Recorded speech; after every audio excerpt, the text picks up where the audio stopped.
Most trains fade away because time catches up with them, but one railcar vanished for a very different reason. It was a tank car built on a scale that pushed railroading into uncomfortable territory, stretching an astonishing 97 feet and holding up to 60,000 gallons inside a single rolling shell. On paper, it looked like progress taken to its extreme. On real tracks, it became a problem no timetable could fix.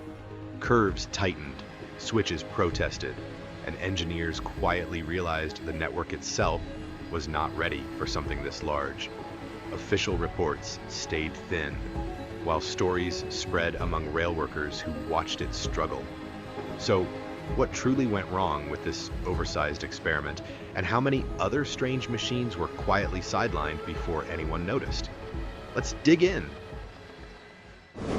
A scale test car sits quietly on a siding, unassuming yet commanding attention from anyone who knows its purpose. At first glance, it resembles a steel box, no longer than a delivery van, but every inch of its mass has a story.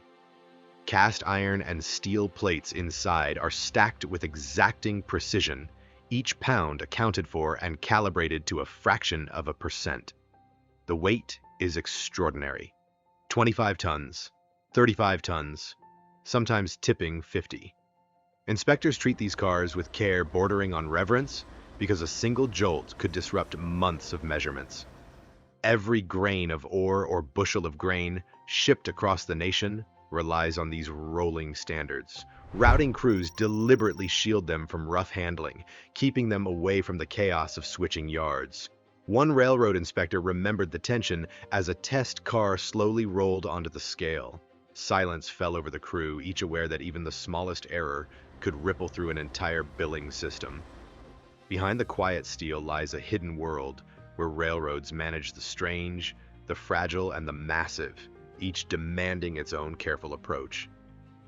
By the late 1960s, railroads began experimenting with a new breed of hopper car designed to tackle a problem that had vexed engineers for decades: how to unload fine powders efficiently.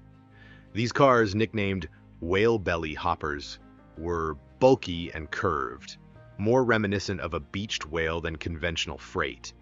Their interior contained an intricate network of steel ducts, engineered to blast air at pressures ranging from 50 to 80 pounds per square inch. This airflow turned stubborn powders like cement or flour into a fluid-like mass capable of sliding out of the bottom gates without clinging to the walls. Achieving the right balance demanded precision. Too little pressure and the cargo clumped. Too much, and clouds of dust billowed into the air, wasting product and fouling the yard.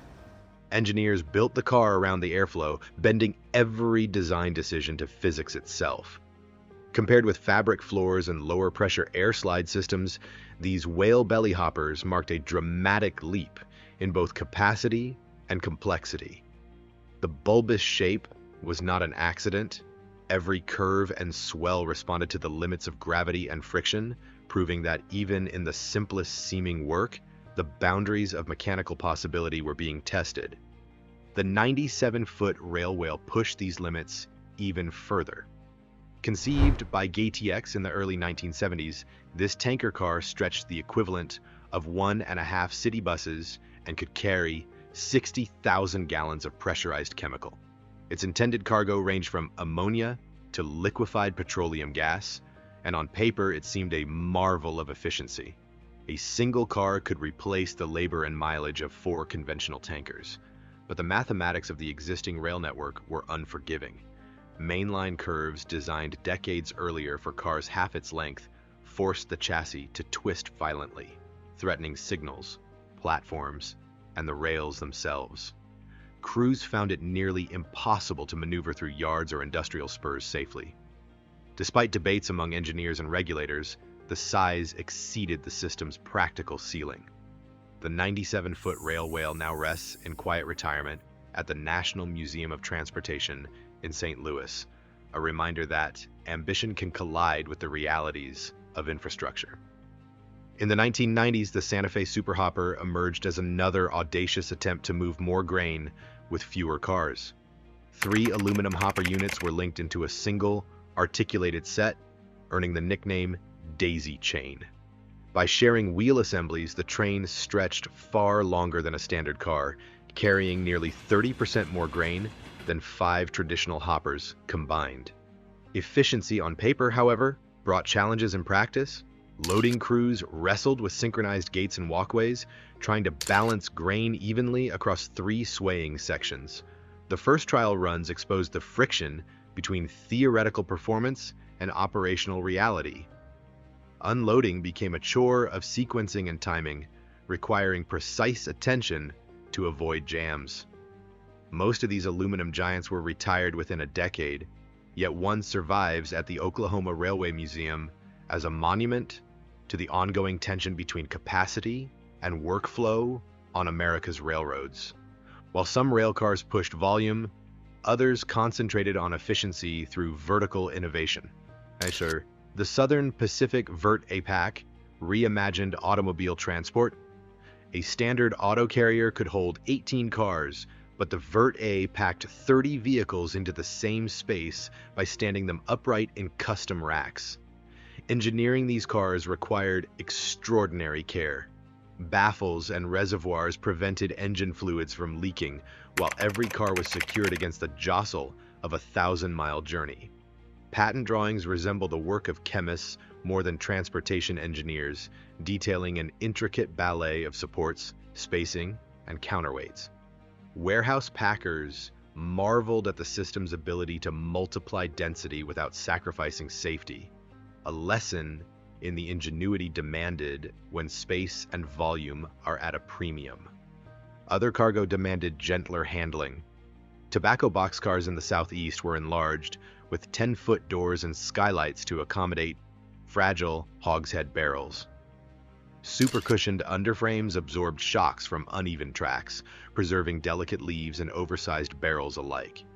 Each design reflected the cargo's character, illustrating the railroad's meticulous attention to compatibility between load and vehicle.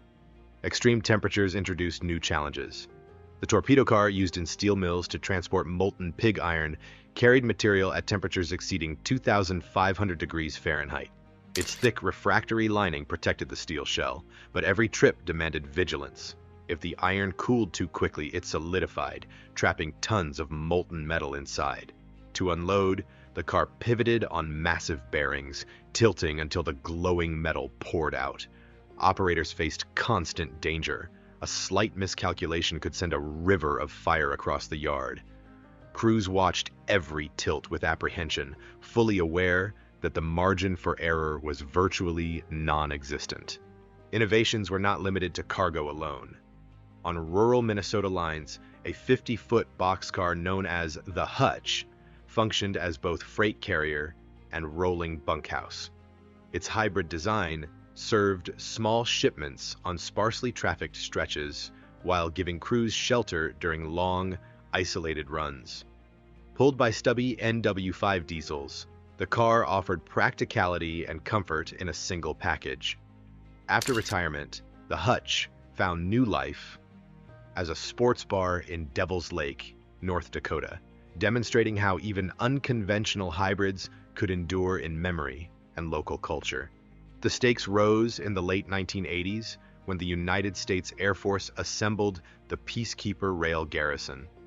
Ostensibly ordinary freight cars concealed a secret cargo, the LGM-118 nuclear missile, capable of leveling an entire city. A crew of 42 engineers, launch officers, and security personnel lived and worked in precise routines to safeguard the payload. Declassified footage reveals technicians checking missile seals under flashlight, their faces etched with concentration, knowing that a single lapse could compromise national security.